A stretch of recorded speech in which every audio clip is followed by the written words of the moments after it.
Hello, everyone. This is Manips Sips podcast featuring Dr. Brandon Cruz and Dr. Jeremy Boyd. We're two passionate physical therapists. Just want to talk all things physical therapy, manual therapy, research, business, and SIPs, which we'll talk a little bit more later. To get things started, Brandon, you want to talk about yourself there? Yeah, thanks, Jeremy. My name is Brandon Cruz. I'm a physical therapist in North Jersey. My office is in Verona. I've been practicing about 5 years now. Graduated PT school from Rutgers University, which actually at the time was University of Medicine and Dentistry. Shortly after I graduated, Rutgers bought that out. After graduation, went on to work for a private practice for about 2.5 years. And then I jumped ship and opened up my own. Along that time, kind of been through the trials and tribulations of the profession, the ups and downs, and some of the growing pains. And kind of, that's why I wanted to start this podcast with you, is so we can, lend our experience and hopefully, lend a helping hand to the up and coming PTs, or even the PTs that maybe are burnt out or looking for a new direction. If we could provide any guidance, or mentorship, either professional wise or business wise, I think that'd be a win. While we're doing this, what about yourself, Jer? So pretty much got started. Went to Stockton University, or what at the time was the Richard Stockton College of New Jersey, which was a pretty lengthy name. Went there, got my bachelor's and my DPT over there. Got hired in a high volume clinic right out of school. Wasn't what I was hoping it was going to be. I was trying to find a place that orthopedics and sports, similar to, I had some really good affiliations and good mentors in the PT school. So I kind of got played, and within the first 2 weeks, I was looking for a new job, which was stressful in itself. Luckily, found a private practice that nurtured and supported working and researching and residencies, and it was a good clinical staff. That's where I went to. After that, went to Temple residency, where we met up, and these things kind of got started together. From there, took the OCS exam, became an orthopedic specialist, and following year, I decided to go into sports, similar to yourself, and we'll talk more about that. Got the sports clinical specialty, and then decided to open up my own shop when I just started to realize I was no longer becoming the mentor. The mentee. I was now becoming a mentor to people, which was awesome. I was getting to that stage in my career, but also wanted to do things my own way. So opened up a practice called Trifecta Therapeutics in Glassboro, New Jersey, which is in southern New Jersey, right by Rowan University, and that takes me to about here right now. I started about December, and it's been going pretty well since. Just looking to grow, and both as a business owner and as a clinician. Yeah, Jeremy, you hit the nail on the head. I feel a lot of therapists go through what you went through, where you start a job straight out of school, you're promised, everything under the sun. And then you're just kind of thrown to the wolves, and, set to figure things out, which oftentimes leads to early burnout or frustration with your career or the profession, and leads a lot of therapists to kind of bounce around every year or so to a new job, a new setting, or what have you. And hopefully this podcast will give, both future and current therapists a little bit more direction, a little bit more breadth and depth to our profession, what's out there in terms of mentorship or residencies or fellows, or I should say fellowships, or, just a different route to go to. I think, especially in today's age, right now we're just on our phone doing a podcast. This wasn't possible a few years ago. So our profession has greatly changed. There's a lot of avenues, from teaching to mentoring to blogging to podcasts that you can go into. So, hopefully we're able to cover all these topics as we move forward. Yeah, absolutely. And I always tell my students, interns, shadowers, my residents, and everything like that, is that this is a lifelong learning profession, and there's so many ways. You should never stop learning. And the day that you feel like you've stopped, or you don't need to learn anymore, or you think you know it all, or you know enough or anything, is the day you should retire, because the only person you're doing the disservice to is all your clients. So there's so many ways to gain more knowledge on pretty much a daily basis, whether all those kind of avenues you were talking about, whether it be, um, vlogs or videos, or more pointedly, more guided sort of programs such as residencies and fellowships, especially into what you see on a daily basis. It really, hopefully, we can also add to that with our podcast and everything like that, and also learn as well. Hopefully, we can get some people on the show, have some questions sent to us where it'll get us going, and maybe we'll learn a couple things too.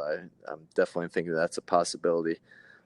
But that's a point of this, the main purpose of the podcast, I would say. But and then the other purpose is also talk about SIPs. If you're wondering what the SIPs component is, we're also not just so it's purely just talk your ears off about like research or manual therapy, or just the profession. Also get onto the light side of things. We are humans.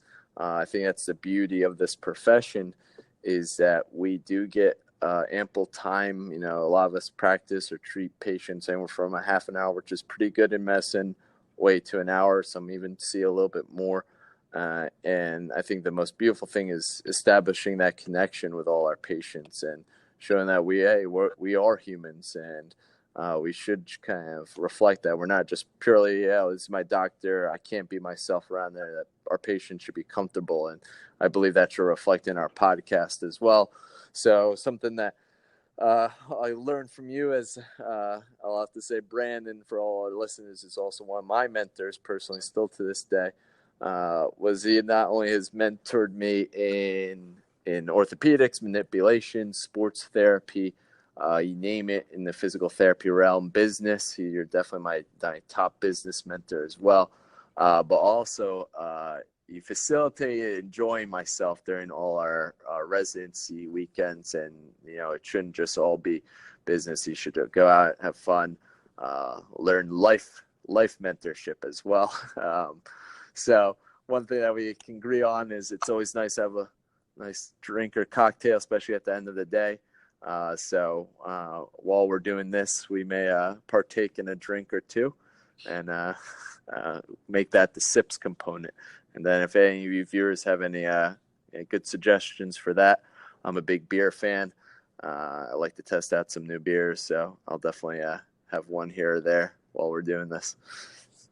Yeah, I don't know if I should be your go-to business mentor, but I appreciate that here.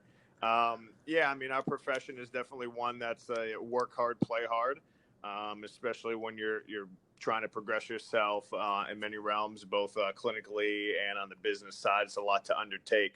I, on the other hand, don't drink beer too much. I dabble in the other stuff, the liquor. My go-to drink, at least when I was a little younger, was the vodka Red Bulls. But as I've gotten older, I've begun to, I guess, drink a little bit more adult drinks, where they're my dirty martinis or my scotches and bourbons.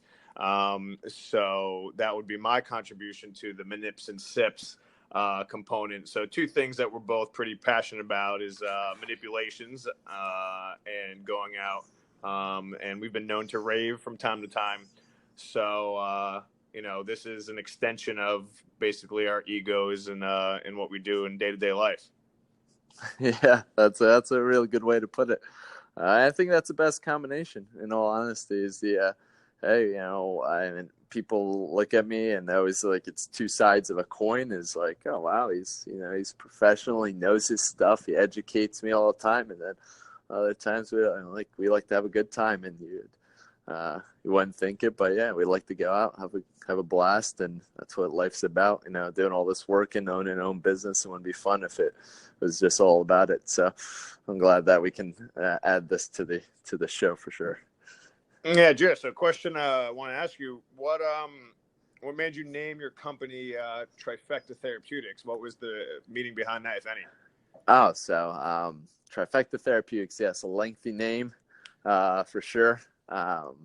So why I named it Trifecta was I liked, for whatever reason, I always liked the number 3. I played my sports. I played soccer primarily, as you call us, foot fairies there, Brandon. Not a big fan of it, even though it's World Cup season. So you should respect the foot fairies. But your country didn't do fare too well over in the World Cup there. Just throwing it out there. Oh, yeah, it was pretty poor showing. It was their first World Cup in a while. For all our listeners, I'm half Egyptian, so due to the fact that USA did not make it, I was rooting for them, and they had a pretty poor showing. But yeah, hopefully that's sets up things for future World Cups, and but anywho. Back to Trifecta, where I was left off. Yeah, number 3 was my favorite thing, or favorite number, and I also am the third brother. There's 3 boy brothers, last name, the third one. So that was number 3. Being that I'm Egyptian, I like the pyramid and the triangle. Our logo is a triangle, or actually 3 triangles. So that was one thing. And then I wanted the original business plan. I started thinking about owning my own business as soon as I got into PT school. It was always something I kind of wanted. I advanced it when I got into actual start PT school, and I talked to 2 other guys and wanted to, start up a place, and I was going to have 3 different specialists. So I was already going down the route of, I think I want to be a specialist and everything like that. And I was going to have one person be an orthopedic specialist, one was going to be sports, and then the third one was like a neuro specialist, something I definitely don't dabble with anymore. But so things didn't work together, like after years, they didn't go down that route. So I figured, hey, why don't I just kind of do it? And went down to orthopedics, and then did sports, and then those are two kind of points of a triangle. And then I'm a real big fan of manual therapy, so those are kind of the 3 components of that made Trifecta. And then the therapeutics part is that we are more than just therapy. We are, I believe, physical therapy. Being that we are kind of a jack of all trades, we can do multiple things, but we have more to offer than purely rehab. We can work on prevention. We can improve people's nutrition. We can work on strength and conditioning. So that was a kind of a therapeutics. It wasn't purely just therapy, education and stuff. So that's how I came up with my name there. Do you have a special reason why you picked Pursue? You have a couple. Yeah, talk about lengthy name. I have a pretty long one myself, but I've kind of, along with the long name, I've abbreviated it, which was kind of the original concept of Pursue PT. I wanted that to be kind of what is seen and known as I grow. But the official name is Pursue Physical Therapy and Performance Training.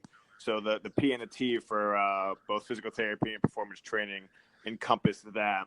The reason why I chose Pursue was basically, your definition of pursue is to seek something out, or attain it, or follow it.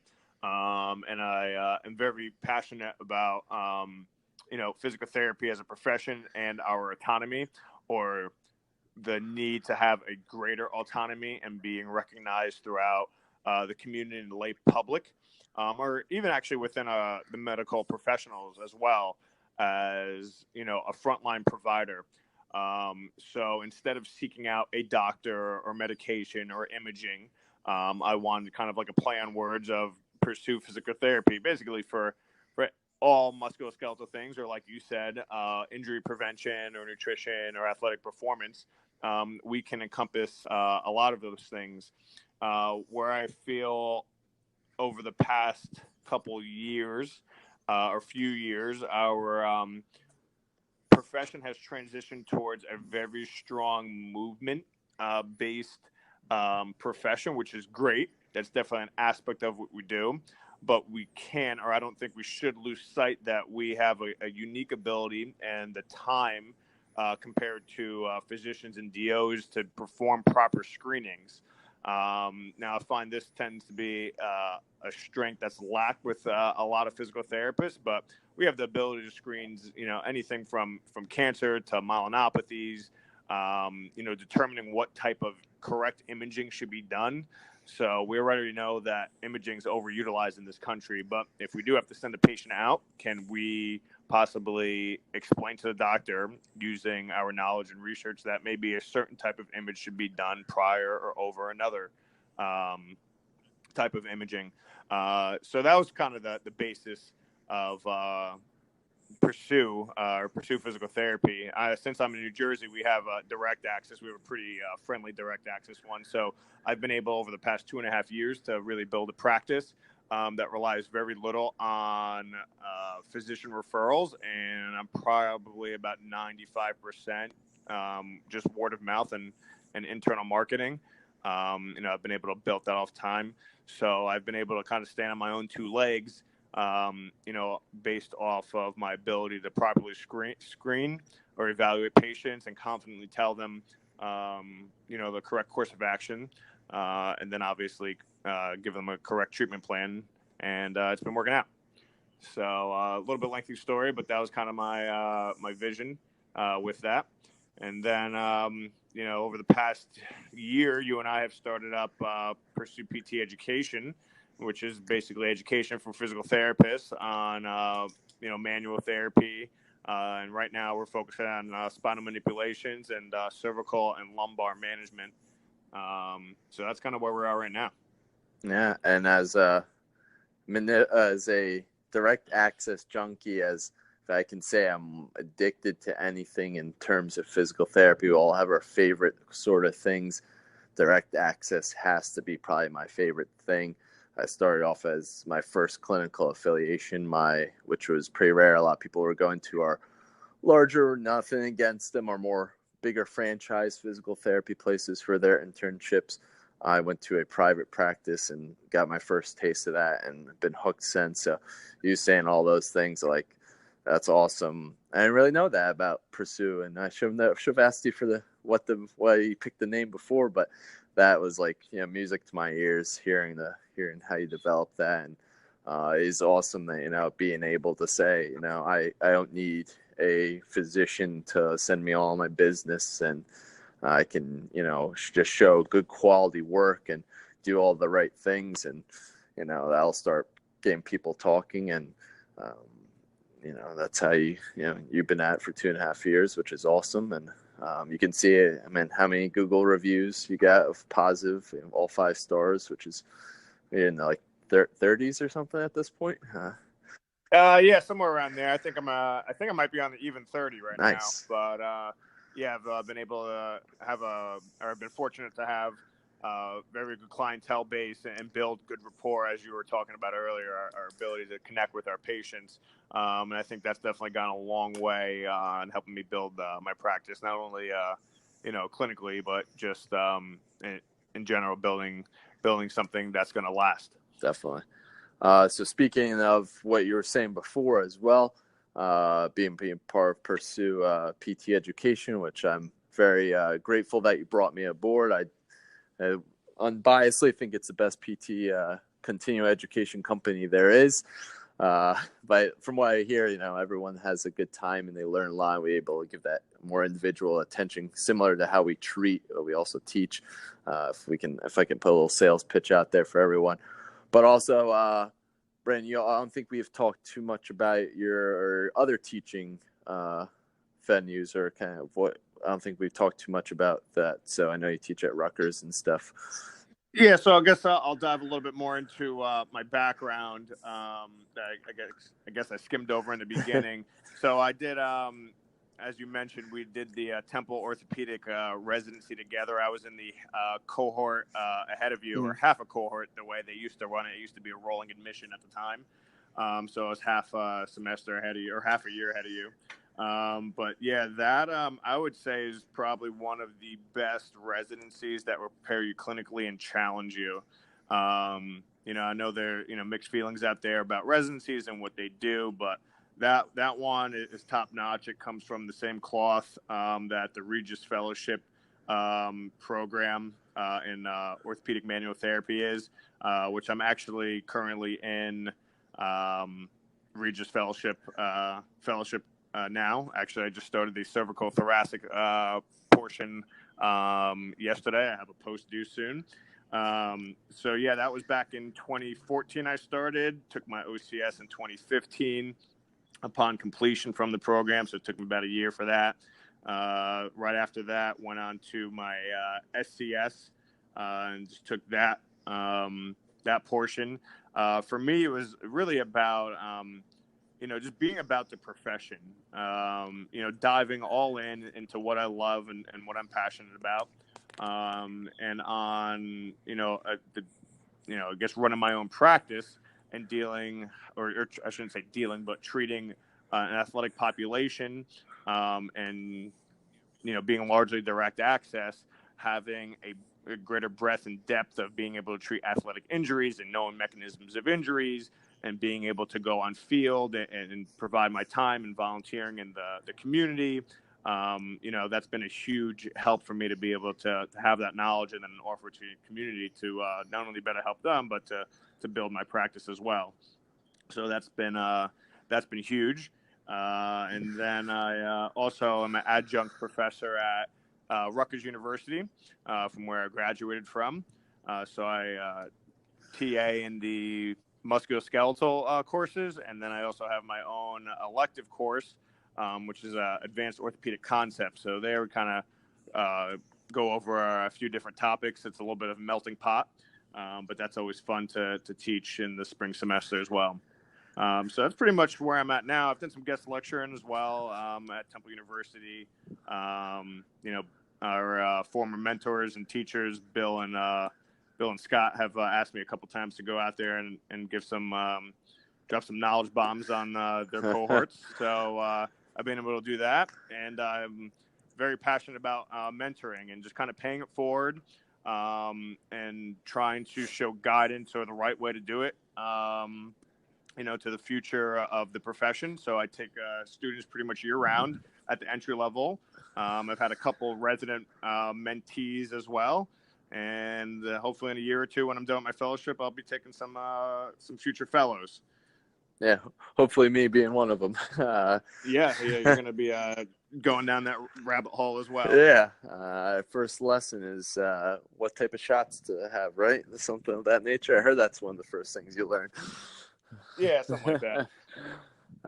But yeah, that's great, and everything that you're doing for the profession, and we need more people like you out there and help move the profession. I think you're doing it the right way. A lot of things that you've accomplished, if I can hype you up a little bit, a lot of people can't say they did that over the length of their career, and you're doing it fully. You said only practicing for 5 years now, so it's amazing. And yeah, hopefully you can spread what you know and everything to hopefully a wider audience via this podcast, and maybe we'll log a little while we do it in future ones. So that's exciting things.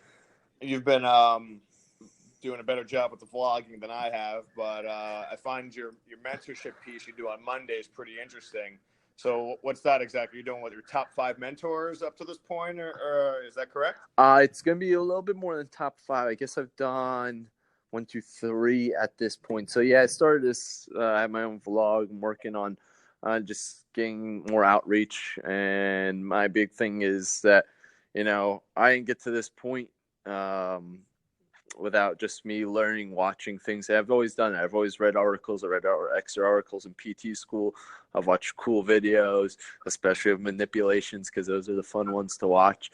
But I've always kind of done these things, but wasn't the people who made the most impact to me were my mentors, and then obviously the higher level education. So it was me just paying forward. We call it Monday Mentors. Feel free to follow the hashtag, and it'll be more than counting, probably a little bit more than the 5. So I just completed number 3, which was pretty much all the mentors I had before I actually was in PT school.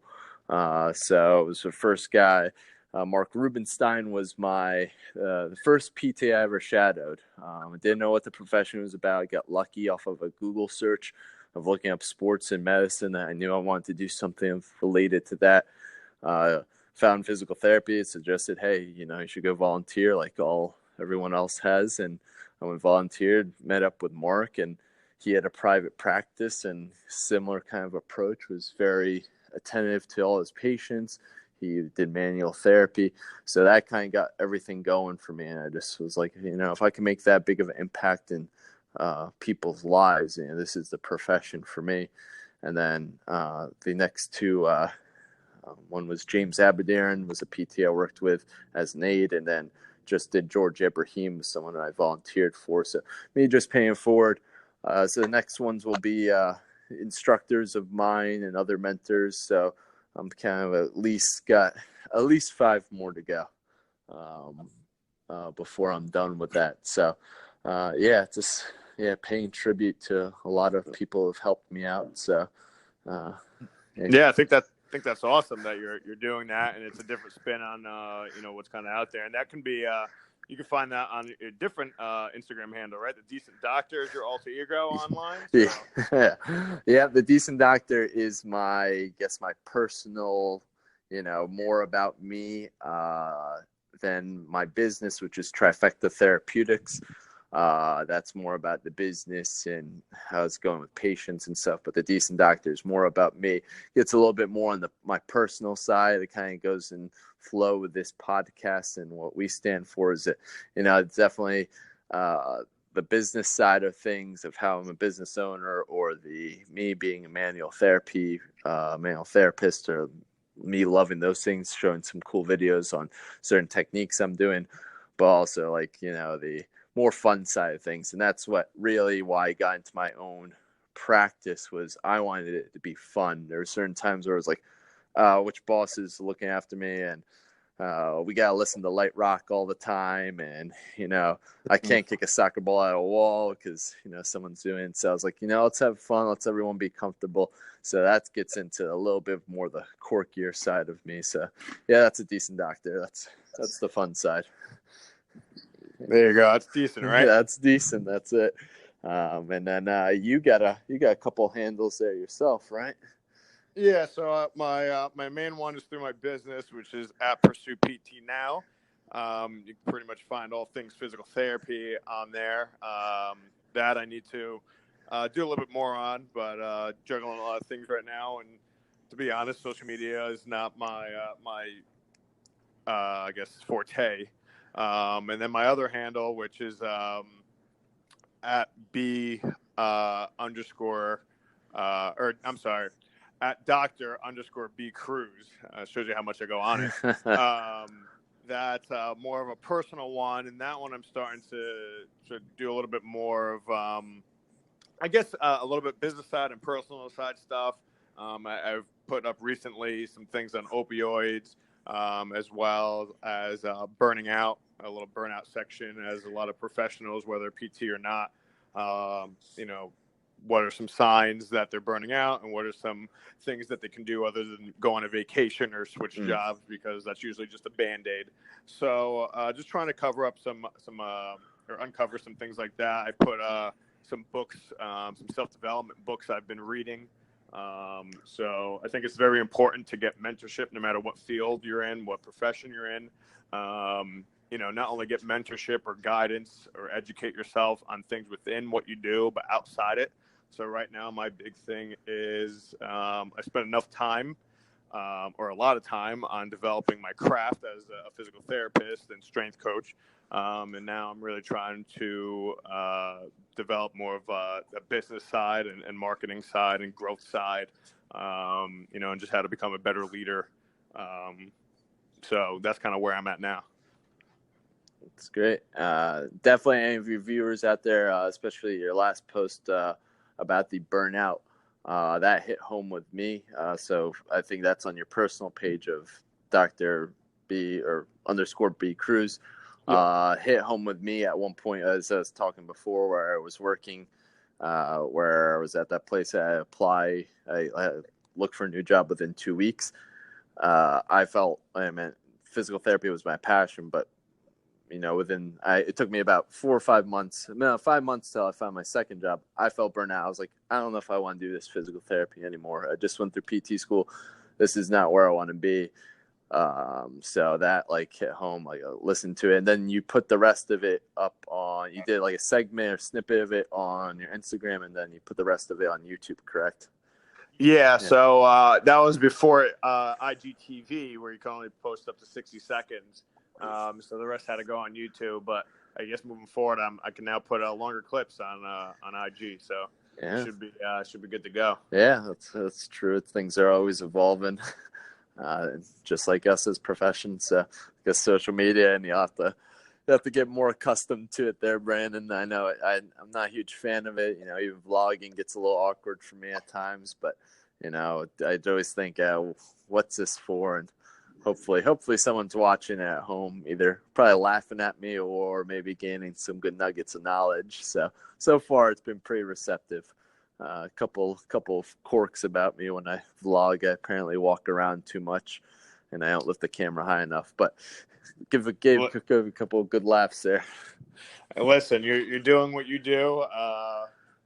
It's what I find. I like what you do. You're just doing it on the spot. You're not making a perfect angle. You're just in the middle of the day, in the middle of what you're doing and doing it. And I don't find that any problem with that. So I think more of us need to be more candid, including myself.